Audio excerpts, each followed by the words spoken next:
I want to add someone to this conversation. Areva Martin is a civil rights attorney, author, and child advocate who has a lot to say on today's issue. And she's certainly no stranger to speaking her mind because she's the co-host of Face the Truth. Take a look. Attorney and advocate, Areva Martin.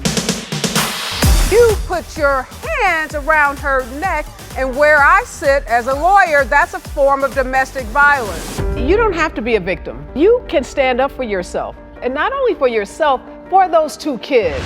Do you feel good about hurting this young woman? Rather than build her up and support her, you're tearing her down. I really related to your background. I grew up poor too, and I know what it's like to be on welfare. I think if you share your journey with your daughter, together, I think you all can solve whatever problem you have.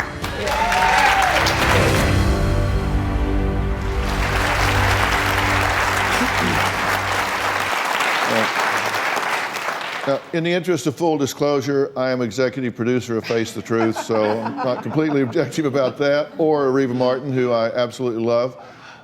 So joining me is my friend, Areva. What do you think about this spanking business? We'll talk about that first. You know, Dr. Phil, I've been on the show a lot of times where we've been talking about corporal punishment. I am not in favor of corporal punishment, and spanking, I don't think helps anybody. And I love when you said, what is going through the mind of a child when the parent that is supposed to love them, protect them, and be their safety net now pulls out a belt and starts just going to town on them. That is such a confusing message. And one of the things I haven't heard anyone on the panels talk about is, what have their kids learned about bullying? Why are these kids bullying? I don't think a spanking's your first resort. That's step one.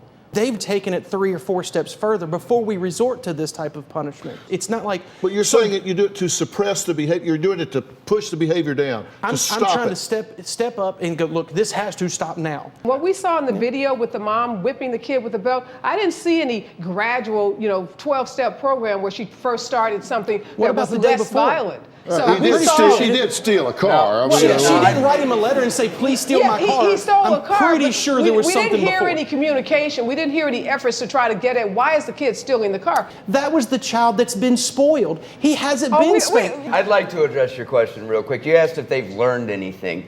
Sitting down that evening, reading social media comments, parents that have lost their kids within the last week. And I not only read that to my daughter, I read that to all 3 of my children, and every one of them were affected, including myself. There wasn't a dry eye in the house.